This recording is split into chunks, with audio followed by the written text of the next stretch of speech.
All right, so we're on part 54. Here we go, part 54 of our Every Man's Battle study. And we are going to be in starting chapter 12, which is starving the eyes. Starving the eyes, right? So we talked about bouncing the eyes, right? Training your eyes to go a different direction. Eventually becomes a habit to where it just happens, to where you just automatically go there, right? So now we're going to talk about starving the eyes. As you set up your defense perimeter with your eyes, a further strategic approach is to think of starving the eyes. Remember again, our definition for sexual purity: you are sexually pure when no sexual gratification comes from anyone or anything but your wife. Our battle centers on our sexual gratification. Let's picture that gratification in another way. As a man, you need a certain amount of food and water to live.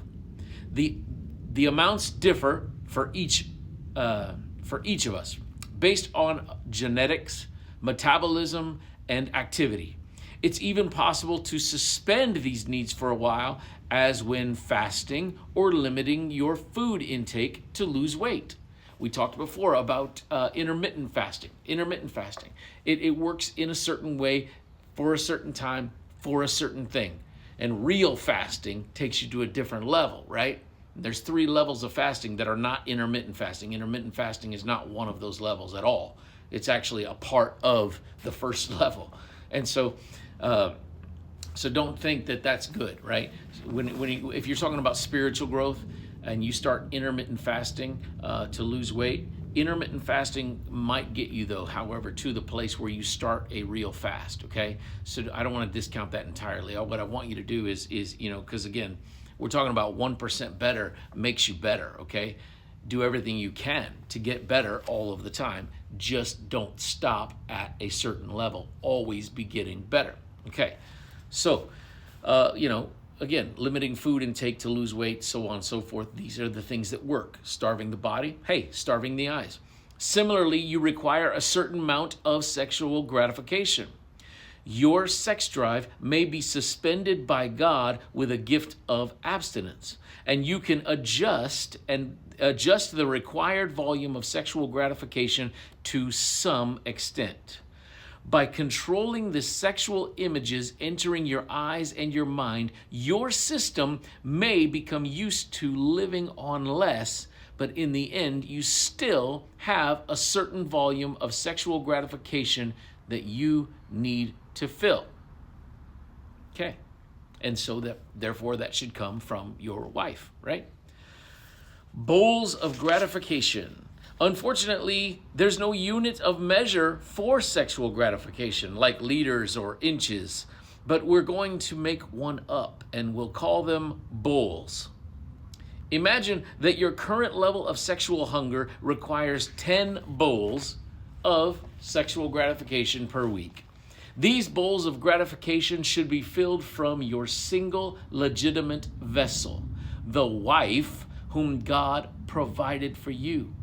But because males soak up sexual gratification through the eyes, we can effortlessly fill our bowls from other sources. Effortlessly fill our bowls from other sources. We have that ability, right? You have that ability as a male to go that direction. All right. Our sensualized culture pours sexual imagery freely with the potential to fill our bowls continually and forever. Our eyes can feast away. If your sexual need is 10 bowls a week, you can easily draw 5 bowls from the culture while drawing only 5 bowls from your wife.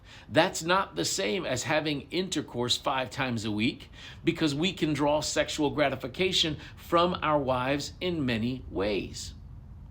While this bowls imagery oversimplifies the details, it clarifies the process involved in our sexual gratification. So, starving the eyes. To attain sexual purity as we defined it, we must starve our eyes of the bowls of sexual gratification that come from the outside of our marriage. When you starve your eyes and eliminate junk sex from your life, you'll deeply crave real food, and which, that is your wife. And no wonder she's the only thing in the cupboard and you're hungry. You see how that works? You get rid of the other stuff in the world that gives you those sexual gratifications, that fills those bowls up, and all of a sudden the only thing there is your wife. And so it is the only place that you draw sexual gratification from. This newfound hunger will shock her. She has been accustomed to providing you 5 bowls a week, primarily through physical foreplay and sexual intercourse. Things were at an equilibrium, and suddenly you need an extra 5 bowls from her. For no apparent reason, you come calling for intercourse twice as often. This will happen. This will happen, okay? Especially if you're deciding to live pure, guys, and you're getting the impurities out. You want the impurities out. You want the good stuff to come back. The healthy stuff, which is sex with your wife. You want it to come back. Stop drawing sexual gratification from other places. If this were all there was to it, it wouldn't seem so mysterious. To women, men always want more sex than they're getting, but there's more to it. Since your visual gratification now pours only from her, she's looking very good to you. Perhaps you haven't looked at her quite like this since you were newlyweds. While this sensation is vaguely pleasant to her, it can also be a tad jarring. Has he been taking aphrodisiacs, she wonders? She doesn't quite know what to do except to send you outside to play with the kids while she undresses in the master bedroom. And it's not just the looking. Once you're winning the battle, you'll be saying things that you haven't uttered for years, like, I can't wait for tonight. I can't wait for tonight, baby. All your imaginative creativity now blossoms upon your marriage bed, not in some fantasy world. You'll be fully enamored with her. Again, this is vaguely pleasant to her, but she's also troubled. Where are these new ideas coming from, she may wonder.